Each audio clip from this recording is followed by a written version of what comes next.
Bueno, y volvemos. No me, no me veo a mí. ¿Ustedes me ven? Sí, Sí, profe, yo. profe. Ah, yo no me veo. Bueno, no importa. Sé que soy yo.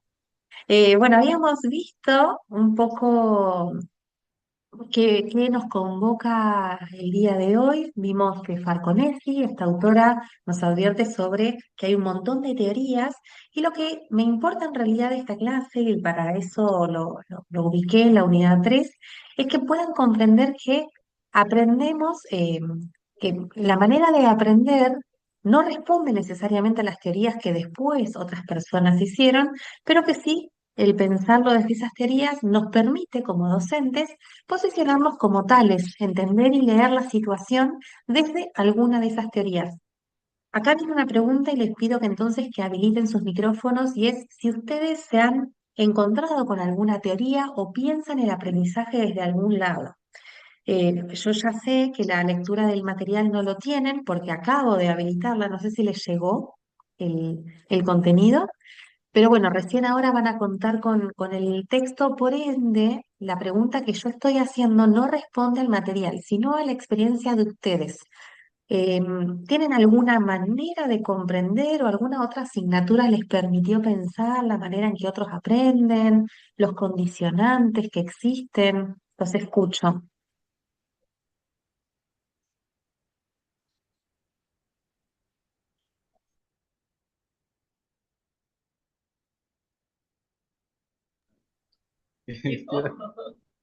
Trago y ya está. ¿Tenés agua?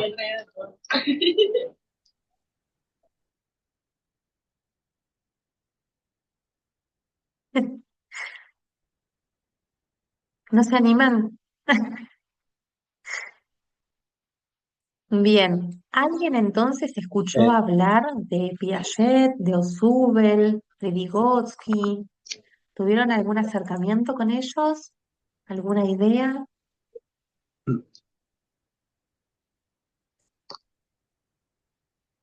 Vygotsky lo vimos en pedagogía, Bien, pero bueno, no me acuerdo bien a qué es lo que iba encaminado él. bueno, Hay vamos algo. a... Piaget también. ¿Cómo? Piaget también me suena. A Piaget también. A Ausubel Piaget. no, no. Piaget. No. Bien, bien, Y a Ausubel perfecto. no. Nada, bien.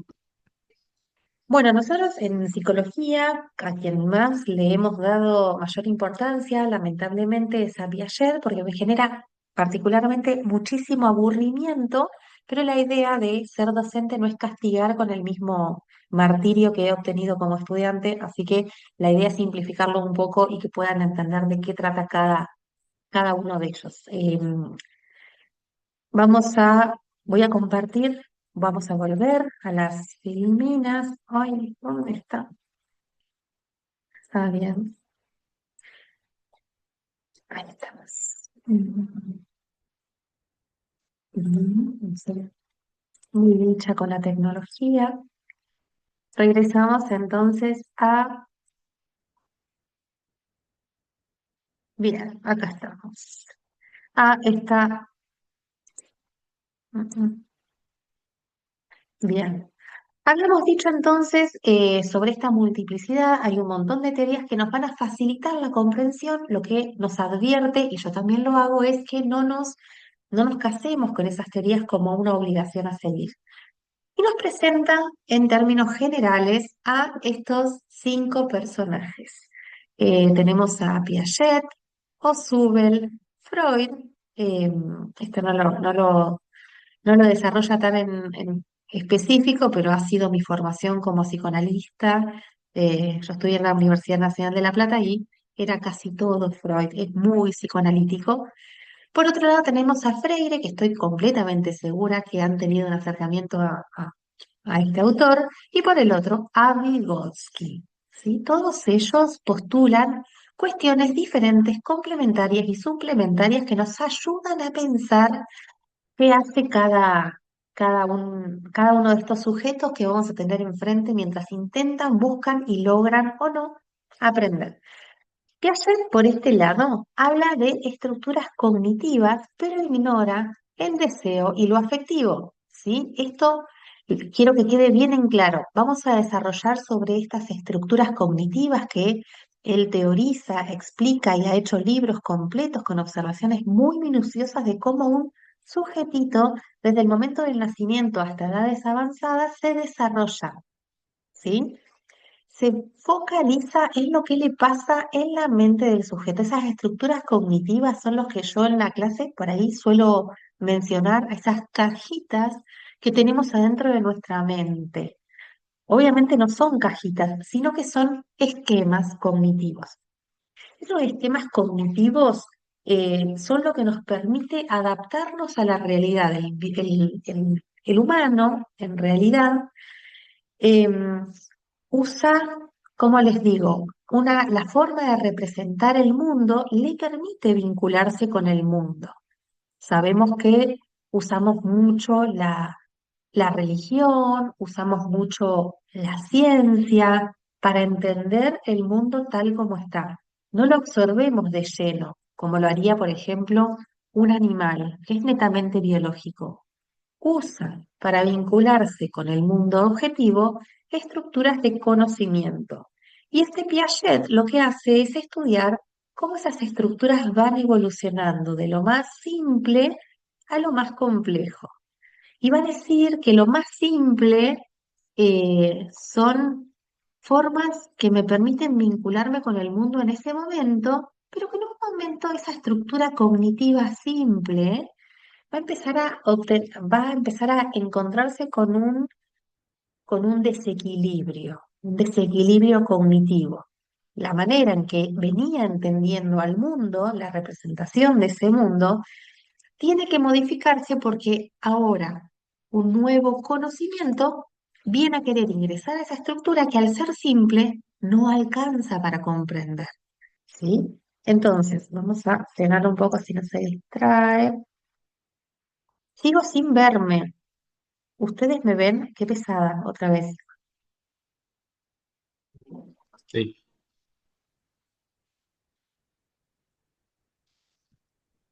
sí, te ves. ¿No?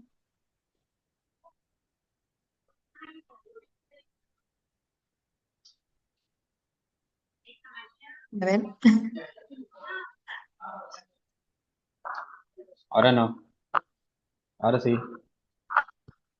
Ahora sí. Bien. Bueno, lo que les explicaba de Piaget es importante que tengan como norte un concepto que es el concepto de adaptación. Una persona se adapta al mundo externo porque puede ver lo que está pasando y puede hacer que ese conocimiento ingrese a su estructura cognitiva.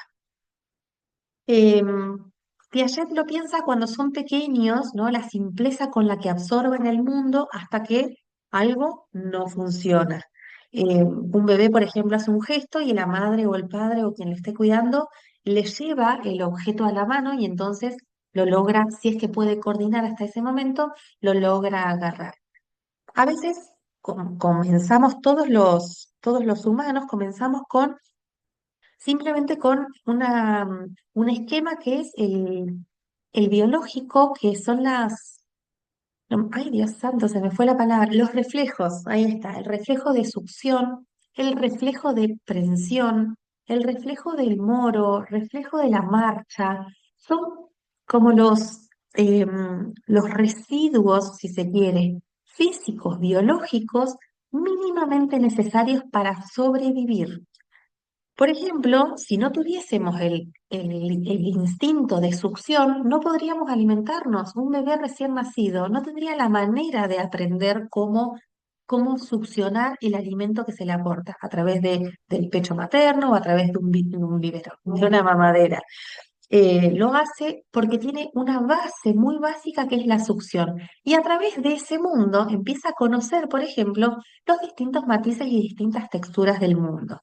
Ese esquema básico, entonces, va a ser suficiente para simplemente alimentarse, que es lo que necesita el bebé en ese momento. Pero después, a través de esa misma actividad, se va a encontrar, por ejemplo, cuando succiona un peluche, ¿no? Y el asco y la repulsión que le genera, o cuando utiliza, por ejemplo, el chupete. con una con textura específica, o un mordillo, o sin querer se mete a la boca, como ya sabemos lo que hacen los bebés, algo de lana, ¿no? Algo desagradable. Y a través de ese simple esquema y súper simplificado de succión, va a incorporar elementos del mundo externo que le obligan a cambiar la manera de pensar. No va a ser distinta, sino que va a ser superior. ¿Qué hubo ahí? Ya, esperen un segundo que les explico lo del bebé y van a ver que se puede tranquilamente proyectar al aula. El bebé entonces se encuentra con que el objeto es distinto y que existen otras maneras de, otras cosas en el mundo que deben incorporarse a una nueva manera de pensar. Entonces, hasta el momento tenía una buena adaptación. La manera de concebirlo le daba respuestas exitosas para que esa persona se adapte a ese mundo. Pero existió un objeto o más del mundo externo que viene a desestabilizar esa estructura que hasta el momento venía todo perfecto. ¿Sí? Esa manera de pensar era acorde, era adaptativa y era exitosa, hasta que ya no lo fue más. Entonces, esa desadaptación o ese desequilibrio cognitivo lo obliga a esa personita a ampliar sus maneras de saber, de conocer o de interpretar el mundo. La manera de volver a adaptarse es a través de dos mecanismos. La adaptación se logra a través de la asimilación y de la acomodación. Adaptación es igual a la suma de ambas cosas de adaptación y de asimilación. La adaptación es cómo la estructura cognitiva se modifica y la asimilación es cómo el objeto del mundo externo se acomoda a la nueva estructura. ¿Sí? Es una solución de compromiso, si se quiere, una modificación mutua en donde el mundo exterior debe asimilarse bien a una estructura que se está adaptando a ese objeto. Es una moneda de doble, son las dos caras de una misma moneda, perdón, acomodación y asimilación. Mientras el mundo, la estructura cognitiva del sujeto cambia, el objeto externo puede ingresar a ese mundo interno psíquico o cognitivo de la persona. Cuando eso ya aconteció, cuando la asimilación se logró y por ende la acomodación también, se está hablando de que el equilibrio vuelve a lograrse, pero esta vez con una estructura cognitiva superior. El niño entonces, que ya tiene más de un objeto en el mundo externo, tiene que asimilar esos objetos y acomodar su estructura psíquica para lograr adaptarse a ese mundo externo. Esto es lo básico y es cómo comienza la historia cognitiva de una persona. Sin embargo, ese mismo mecanismo se usa para el resto de los desarrollos cognitivos de una persona. El crecimiento cognitivo, dice Piaget, se da a través de este mismo mecanismo a lo largo de toda la vida. Por ejemplo, una persona que conoce de matemáticas, tiene adquirida la noción de número, los números enteros. Estamos hablando de una persona que está transitando más o menos primer año, entiendo. Sabemos que los tiempos no son cronológicos, sino que lógicos y viene de la historia de la persona. Pero en la norma, los niños del primer grado ya tienen la noción de número. Tener la noción de números no nos garantiza que sepan sumar, ¿sí? Pero se mete a una clase en donde nos enseñan a sumar que 1 más 1 es 2. Sabemos qué es la noción de 1, lo manejamos, pero no sabemos la suma. Entonces, cuando nos presentan un nuevo objeto de conocimiento, sabemos que lo podemos adquirir, pero nos genera un conflicto, ¿no? Cuando nos enseñan un tema nuevo, cualquier tema, sea en primaria, en secundaria o incluso ahora en terciaria. Un tema nuevo genera desequilibrio, es molesto, es incómodo y nos desafía a poder crecer.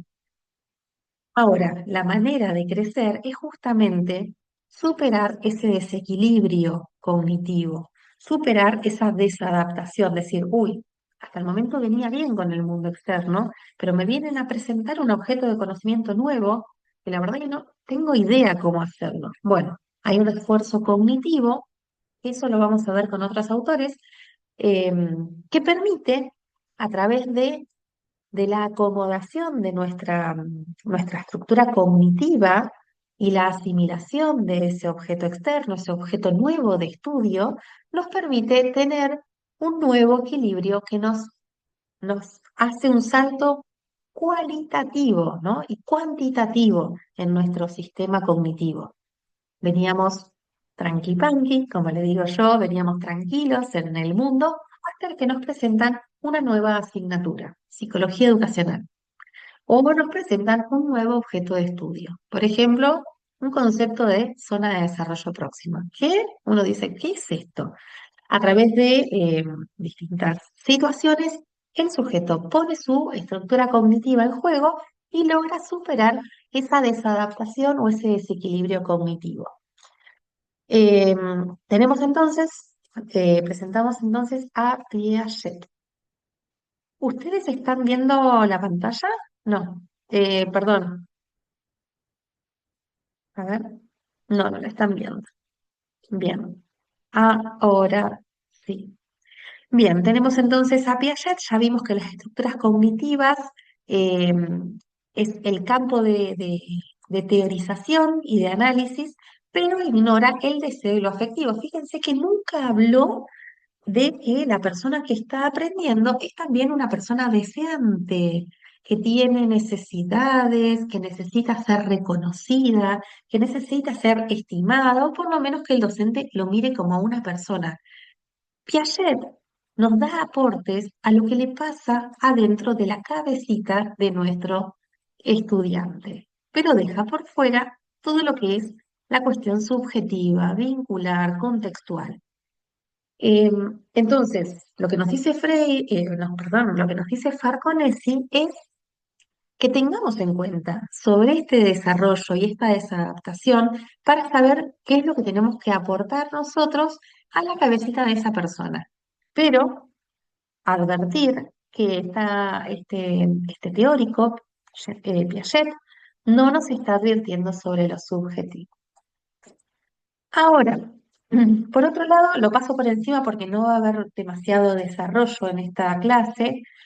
Lo que aporta el psicoanálisis con este señor tan conocido Freud es sobre el deseo inconsciente y el conflicto psíquico, pero fuera del aula.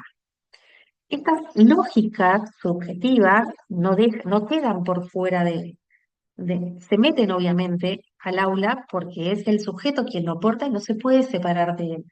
Eh, Como por ejemplo, siempre se da el ejemplo de un padre perdón, un estudiante que salía, que no podía, que no podía aprender, que le iba muy mal en la escuela, no se alcanzaban los contenidos ni siquiera mínimos de la clase, y en vez de hacer un diagnóstico cognitivo, si se quiere, entendiendo que era una deficiencia o una incapacidad cognitiva de conexiones neuronales o lo que sea, se le dio escucha a este niño y resulta ser que vivía en una casa en donde el discurso de su papá, el discurso que primaba de su papá como figura de autoridad en la familia, era de que estudiar era para nenas.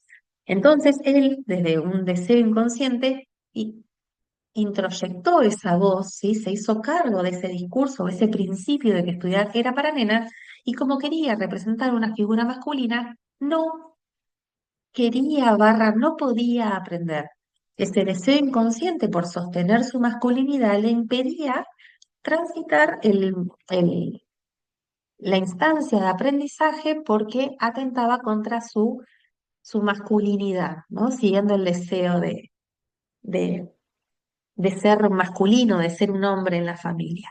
Entonces, fíjense cómo esta lógica inconsciente sí se filtra en el aula, pero es mucho de estudio por fuera, no hay muchos estudios que incorporen la teoría psicoanalítica a la escuela, ¿no? Así que por eso pasamos medio de largo por, por lo que plantea Freud. Sí tenemos que saber que el sujeto que vamos a tener enfrente como estudiante es un sujeto del inconsciente, que hay una teoría que lo estudia y que está bueno tener en cuenta siempre que no siempre es a nivel cognitivo lo que se está exigiendo, evaluando o esperando. Volvemos entonces a la diapositiva en donde vamos con Oswald. Oswald habla de el aprendizaje significativo. No me acuerdo, no, me habían dicho que Oswald no lo habían transitado nunca.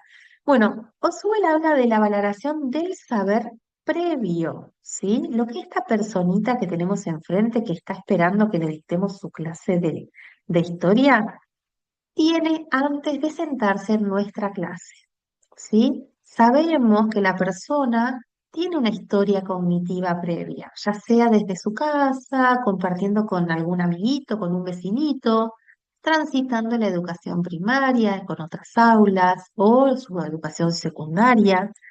Tiene una historia cognitiva, tiene conocimientos previos, ya sea que toquen de lleno o sean específicos de nuestra asignatura o simplemente que le hayan pasado por el costado. Herramientas cognitivas, formas de ver el objeto de estudio muy cercanos que le permiten al sujeto em, incorporar esa nueva información que le vamos a dar como docentes, ¿sí? Por suerte, por ejemplo, en mi asignatura, yo sé muy bien y cuento como un punto a favor el hecho de que ustedes ya hayan transitado la, la escuela, o sea, estoy dictando contenidos de psicología educacional, entonces sé que cualquier concepto que estoy desarrollando se adecúa o puede ser explicado o ejemplificado por algo que ustedes ya vivieron. Y esto es lo que Usubel llama organizadores previos. Hay algo de la información que ustedes ya traen o que cualquier estudiante ya tiene y que le va a permitir hacer un puente de sentido con este nuevo objeto que yo estoy aportando. Ustedes están aportando como docentes, cuando lo sean. Tienen un objeto de conocimiento que la persona todavía no sabe, pero que está pronta a saber y lo vamos a hacer, vamos a llegar a través de esos puentes de sentido, esos puentes de significado que permiten al estudiante que está enfrente nuestro adquirir, absorber o hacerse carne de ese nuevo objeto de conocimiento. ¿Sí? Entonces, Usubel habla de un aprendizaje significativo, darle significación a ese nuevo objeto, no como un corte y pegue, sino como un enriquecimiento de lo que uno ya trae. ¿Bien? No puedo dejar de hablar de Freire, estoy segura, háganme, a ver, díganme si no trabajaron antes con Freire, cuéntenme si les suena, qué es lo que saben de él. Obviamente lo que vemos en esta asignatura es complementario, puede que se repita con lo que ya vieron. ¿Lo vieron a Freire?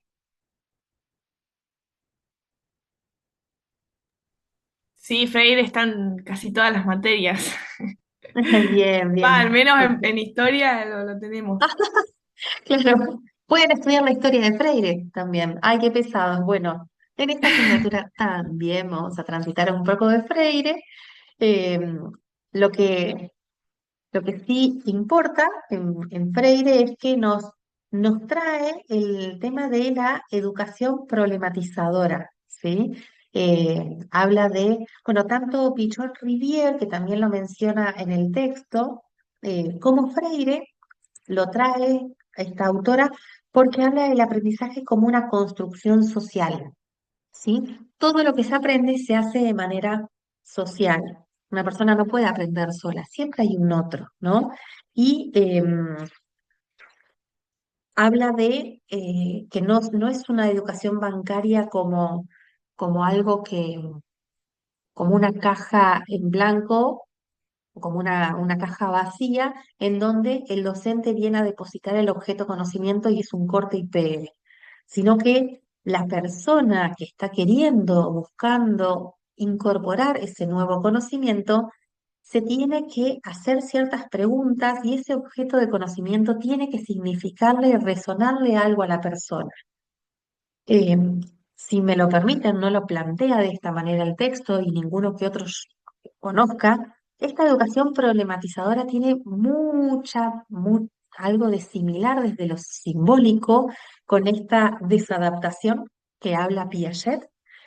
Nada más que acá lo que hace Freire es incorporar también el rol activo y sí, y que sí, un rol activo del docente, de otra persona, porque Piaget habla solamente del sujetito solo que se le produce el desequilibrio. El docente, en este caso, como bueno, lo que plantea Freire, es el docente tiene que hacerle saber o debería buscar ese reconocimiento por parte del estudiante de que lo que ofrece viene a hacer tambalear lo que ya tiene la persona. Eh, Ay, me están avisando que no tengo tanto tiempo. Faltan 10 minutos nada más. No se sume nadie en este momento. Bien. ¿Vamos bien? ¿Venimos bien hasta acá? ¿Hay alguna duda, alguna consulta?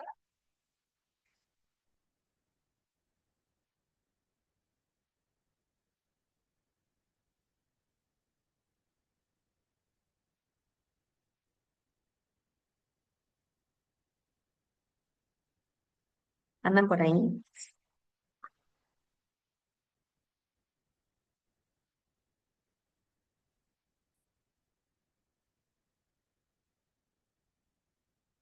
Bien. Voy a entender que no tienen ninguna duda. Volvemos a... Bien, bien, bueno, bien, me encanta. Se perdió un poco. ¿Querés contarme en dónde? Ah, te perdiste el tiempo. Bien, no, hicimos una recapitulación y presentamos lo que decía Pichon Rivière, pero, perdón, el aburrido de Piaget, pero lo hicimos de una manera muy divertida, sobre las estructuras. No sé en qué parte te enganchaste, pero bueno, lo bueno es que esto queda grabado. Pensé que te habías perdido desde que no lo habías podido significar, que te habías perdido en tema de sentido. Te perdiste tiempo. Si es así, si te perdiste tiempo, tengo la buena noticia de que esto va a quedar grabado. Y si no, si te perdiste en el sentido, el significado, hacémelo saber y lo revisamos, ¿sí? Bien, vamos a regresar a ver, ¿dónde estás? Chat. Ujú. Sí, por el tiempo. Después miraré la grabación. Excelente, bien, bien, bien. Me quedo tranquila entonces. Te invito a revisar esos primeros minutos y después, bueno, los que quieran revisar un poco más la clase, acá va a estar presentada en la plataforma. Les paso el link que seguramente va a ir asociada o a la página de YouTube, no sé cómo, pero va a estar representada. Regresamos entonces a este cuadro que ay, me mandé, listo, acá estamos. Presentamos entonces a Piaget, hicimos referencia a Ausubel, pasamos por encima de Freud, más o menos, a las córridas, porque realmente, si bien es mi base de formación teórica y académica, entiendo que a ustedes como docentes no les va a servir mucho más que saber que hay cuestiones inconscientes que atraviesan al sujeto y pueden afectar al desarrollo cognitivo. ¿Sí? Pero por suerte esos problemas de los locos que deciden estudiar psicología y no de ustedes que quieren ser buenos profesores, fundados y parados y actuando desde estas distintas teorías que nos ofrecen. Habíamos presentado entonces a Freire sobre la educación problematizadora, que no es una educación bancaria, sino que es algo que se construye, se busca sentido, significado.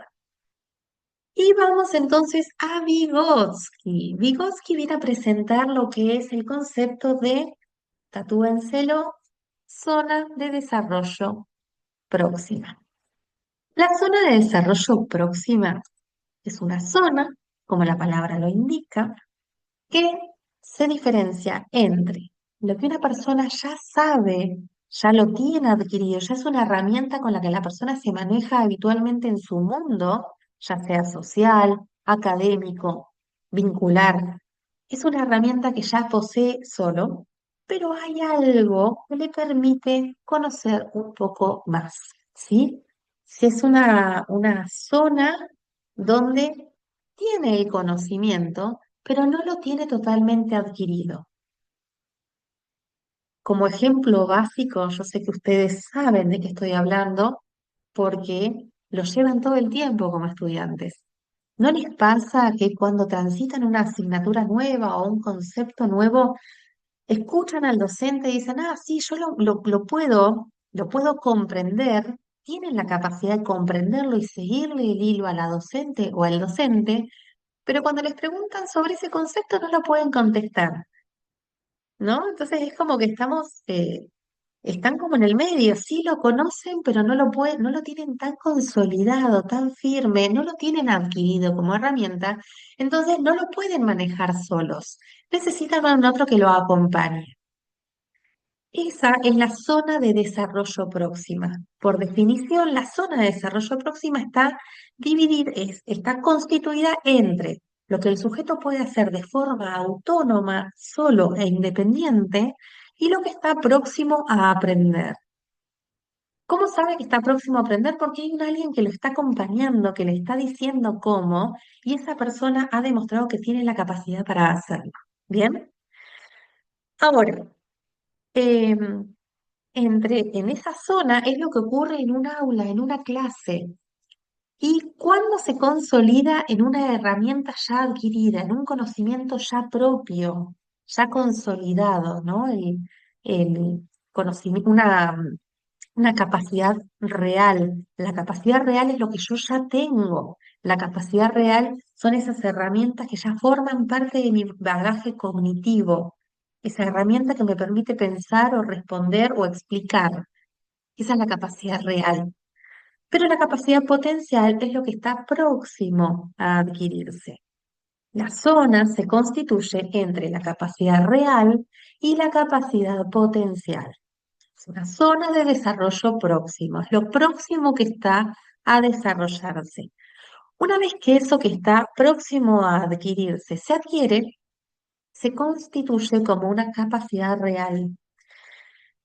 En nuestro ejemplo que decíamos recién de transitamos una asignatura que podemos comprender pero no lo podemos explicar, la capacidad real ¿saben dónde se da? En un examen. En el examen parcial y por definitiva, así como el tope máximo, en un examen final. Las materias están pensadas desde ese lado, ¿no? El examen parcial o lo que nosotros hacemos a través de los trabajos en plataforma, en esta asignatura particular, es una constancia de que pueden hacer solos una explicación o pueden dar solos una explicación de un concepto que hace poco no tenían. Bien, y en el examen final lo que vamos a hacer es corroborar o tener la certeza de que ese conocimiento ya está adquirido. No necesitan que el docente se los esté explicando a través de una clase. Ustedes van a demostrar que tienen ese conocimiento adquirido. A lo largo de la carrera les va a quedar dormido, va a quedar así latente, van a pensar que no está más. Pero a través de ese examen final están dando cuenta de que esa herramienta ya la manejan. ¿Que va a salir en un futuro cuando sean docentes? Eso se los garantizo. Como psicóloga y desde lo particular les cuento que transité los 6 años de la carrera y pensé que muchas cosas se me iban a borrar y la verdad es que no las apliqué hasta pasados, capaz que hay conceptos que pasaron 3, 4 años desde que las rendí hasta que los tuve que aplicar. ¿Y saben qué? Y los dejo tranquilos, que les garantizo que esos conceptos están en la estructura cognitiva, aún no los hayan tenido que usar. La idea de esta asignatura es que transiten y que conozcan todas estas maneras de explicar el aprendizaje y se los guarden como futuros docentes. Estas formas distintas de ver lo que se está aprendiendo van a ser herramientas, es decir, una capacidad real, una herramienta adquirida, un conocimiento propio, personal, que les va a servir a futuro. ¿Sí? Entonces, cómo se pasa de un conocimiento potencial a uno real? A través de la interiorización. Algo que pasa a nivel social se termina convirtiendo en una capacidad personal.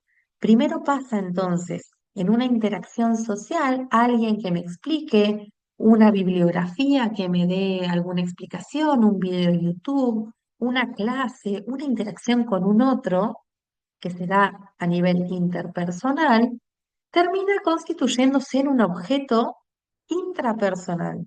Su mente, su estructura cognitiva cambió a través de esa interacción social. De esa manera, entonces, tenemos la presentación de los autores principales que acá estamos otra vez, que presenta la autora, que nos permite conocer las distintas maneras que un sujeto, que un mismo sujeto en una situación particular ya atraviesa. Se nos está terminando este último tiempo, así que cuando se nos corte el video, volvemos a la última parte de la clase eh, para que podamos cerrar. Los saludo antes de que se termine el video y les agradezco por su participación. volvemos entonces en 10 minutos, no, perdón, volvemos a las, sí, en 10 minutos, a las 17.